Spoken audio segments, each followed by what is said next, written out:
And now, it's time for the Cannabis Reporter Radio Show with Snowden Bishop. Listen in as Snowden interviews cannabis industry pioneers, marijuana experts, policymakers, medical practitioners, patients, and other amazing individuals with compelling stories to share. It all happens right now. Here's the Cannabis Reporter, Snowden Bishop. Hi, and welcome back to the Cannabis Reporter Radio Show. I'm Snowden Bishop, and I thank you for joining us. The revitalization of the cannabis industry has triggered a lot of interest and debate for the indigenous people living in sovereign tribal nations throughout the U.S. and Canada. For thousands of years, cannabis was considered a staple resource that was revered amongst tribal cultures for its practical, spiritual, and medicinal benefits. But ever since the passage of the Controlled Substances Act of 1971, it's been a source of conflict between the government and tribal councils. Despite authority of sovereign nations to pass their own laws pertaining to hemp and cannabis, the federal government has repeatedly imposed sanctions on reservations that fail to comply with federal laws, amongst other restrictions that sort of perpetuate poverty and dependence. While cannabis should have offered a way out of that cycle, the legislative treaty has been a source of confusion because, well, as one U.S. attorney remarked, it encourages investment, but after the investment is made, the federal government shuts it down and the investors lose all their money. The problem was most prevalent on Pine Ridge Indian Reservation, which is an area covering about 20 million acres of land in South Dakota. That's where members of the Oglala, Sioux, and Lakota tribes began investing in hemp as a means to generate economic growth, end unemployment, and solve environmental issues with hemp as a renewable resource. Their efforts were thwarted by multiple DEA raids, resulting in prosecutions and the destruction of all of their crops. Ironically, the persecution for growing a harmless plant that could provide a sustainable alternative to fossil fuels was dwarfed by a greater confrontation with the federal government for protesting the Keystone XL pipeline, which threatened to not only disrupt the ecological balance of tribal lands, but also carry a substance that was probably the greatest contributor to the escalating climate crisis.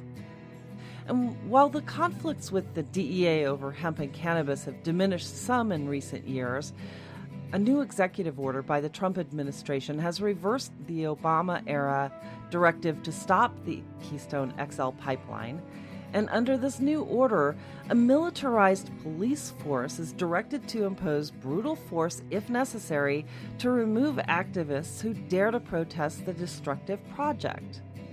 The bigger irony is that the crackdown on peaceful protesters will be paid for by a so-called peace fund, which no one in the sovereign nation has access to. But then I digress. What's really important to note here is that there's untapped power among indigenous people to regain control of their own destiny, but it's going to take some education and funding for them to realize it. Hemp and cannabis can play a major role if they choose to embrace it. And now that hemp is legal everywhere in the U.S., there's an opportunity for them to reclaim it as a sustainable cash crop that will not only provide a lucrative economic boost for reservations, but with the right investment in infrastructure, could actually enable them to take the lead in replacing fossil fuels for a more sustainable future. Same goes for medical cannabis, which they are free to cultivate, research, and distribute within their sovereign nations without interference, should they exercise their right to do it. That's the topic of today's show, and something our guests know a lot about. Dr. Van Setyan is an economic development advisor and recognized expert in urban and tribal healthcare development, implementation, and management. He currently serves as an authorized agent and economic development advisor in the Navajo Nation on federal and foreign affairs related to strategic business implementations in industries such as energy, healthcare, agribusiness, banking, gaming, hospitality, and technology. Throughout more than 13 years, he's been involved in both acute and post-acute healthcare services development in California, Arizona, and New Mexico.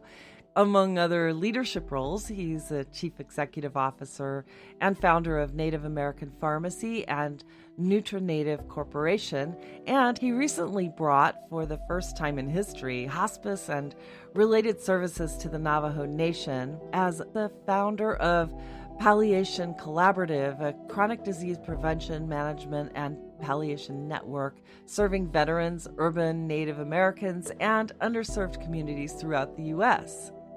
He's also executive emeritus of Sacred Canyons Project, a nonprofit that serves tribal healthcare and economic development needs.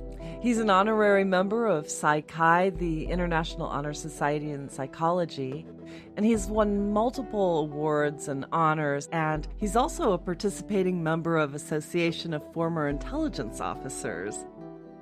Also with me today is Juan Cano Sanchez. He's a dynamic entrepreneur, philanthropist, and performing artist who happens to be of the Lakota, Pueblo, and Spanish descent. He's principal member of Linear Consultants, president of Silver Moon Productions, and chief executive officer of Freedom Services. He's also the founder and director of Operation Peace Project, a tribal 501c3 nonprofit organization that focuses on Native American veterans. Having served in the field of psychiatric nursing for decades in Arizona and working with institutions such as Summit Place and Desert Vista Hospital, he joined the Native American Healthcare Initiative of Palliation Collaborative, which he co-founded with Dr. Von Setyan. Throughout his life, he's worked diligently to raise awareness and help prevent teen and veteran suicide through music, arts, and entertainment. As the frontman and lead vocalist of Clandestine, he received the Native American Music Award in the category of pop and rock and the Governor's Award of Excellence by the state of Arizona. He's also host and executive producer of Clandestine Live, an incredibly entertaining online variety show. So welcome to both of you.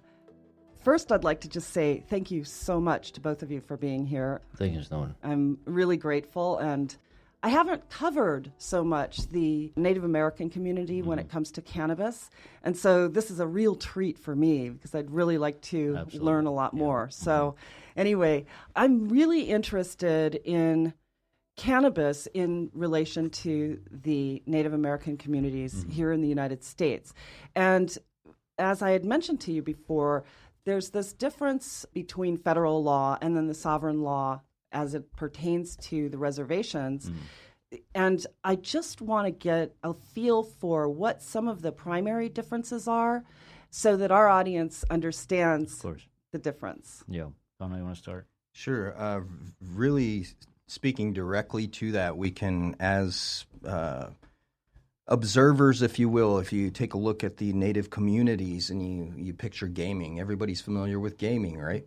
So with tribal sovereignty and enterprise, what we've seen happening up to this point in our lifetime, we watched the entire industry of gambling be changed by what tribal sovereignty did to that industry. We were able to open casinos in a place that gambling was illegal, right? And whether I agree with anything they're doing or disagree at this point, there's an extremely unique and beautiful opportunity for industries of all types, especially cannabis and hemp right now in this day and age, for them to embrace tribal enterprise. And I'll end this and pass the mic. Every individual enrolled Native American person, they are allowed to start enterprise outside of permission. They don't need federal permission. You don't need tribal council permission. You can simply start a cannabis dispensary or a grow. But to get there, just like in any other industry, it takes capital. Right. And, and here's a more blunt answer to your question. I'm an authorized agent within the Navajo Nation Farm Board, and as a non-native tribal official, you might say, I can tell you a few things about their sovereignty that many even natives don't know. First of all, there is no federal or state jurisdiction on tribal sovereignty. They can do whatever they want. The problem is that many have been brainwashed to think that they cannot. So if we take a nation, let's say the Navajo Nation, an individual member of that tribe can grow cannabis and hemp on the reservation. They shouldn't be bothered with, what the state or the federal government says, because they have their own treaty with the federal government. They are a nation within a nation. They have their own laws. They have their own police force. They have their own jail system, judicial system, legislative body, council members. So they already are sovereign. So asking to the state whether it can be done or not is just irrelevant. So what the individual members need to realize within the tribe is that if they do have the capital, they can really do this at a grander scale, where they can, like Kano said, create these mutually beneficial joint ventures. Right. So, are there restrictions for people who are not part of the nation to come in and partner to provide the capital? No, they can certainly partner up with other businesses within the tribe. Whether it's California, New Mexico, Utah, doesn't matter. Right. If you have the mutual understanding with the tribal member that they want to create a business, then all capital is welcome. Right. Okay, so before the states started passing cannabis laws and reforming their laws within the state boundaries, and obviously that didn't impact the federal law because it's still Schedule I, but before the states started doing that, what was the feeling about cannabis within the reservation setting? Well, cannabis has been their ancestral plant for thousands of years. Yeah, but in Cannabis recent right. history, In recent history, we can say in the past decade that there's been tribes that have exercised their sovereignty and were raided illegally, if you will. Yeah. Right? Just like a lot of the California legal cannabis operations that were within law, within guidelines, right? Like, and then the they would be Lakota raided, tribe, for right? example, was going Exactly. through this, and it was a huge issue. And it's Right. like, okay, well, where is that separation of sovereignty? Well, this is this is an interesting point to speak directly to, okay? Because this is what has been the disparity between natives and the federal government from day one, is that communications break down and then violence exudes immediately, right? So with that tribal enterprise with the Lakota people, where you have literally grandma and grandpa growing a crop that is whether you agree or not, that is spiritual to them and has been passed to them generationally, and they're growing this plant that is a family member, it's a relative in our belief and their belief. And again, whether you agree with it or not is irrelevant. Right. So if you're on a sovereign land and grandma and grandpa, who are medicine people, grow cannabis and they are within federal regulations, they've got all their papers stamped and they have a fence, they think they're within law. My question is, why does it then have to go to violence to where that grandpa and grandma are thrown on the floor and treated like these are elder Lakota people. This isn't me and my buddy Jimmy in Los Angeles selling dope. This is grandma and grandpa inherently holding Peji as a tribal entity, a relative that will help us through times. Yeah. Okay, and so then you have a military action and that gets obliterated. But that wouldn't happen in any other community and it wouldn't be stood for. And so as I embrace cannabis industries, and everyone knows that story, we can all read about it. Yeah. And I've sat with many companies, many very influential cannabis owners, who could be philanthropists and are, who have embraced our structure, what we have, and who know the story of the Lakota story, or many people who, and we're on the Cannabis Reporter, many people who I sat in a circle with, and this sounds familiar to some other treaty stuff, right? Right. Many people that I sat in a circle with, and we shared a spiritual moment, and as we passed this herb around that was healing our mind, that was connecting us to philosophy and maybe opening barriers that helped us communicate, we sat at those tables and we made those blessings and we've made those offerings. And it's really important for cannabis industry to understand if you want to embrace the plant and do good. And we all know what hemp can do. In the industry, we know hemp can change everything.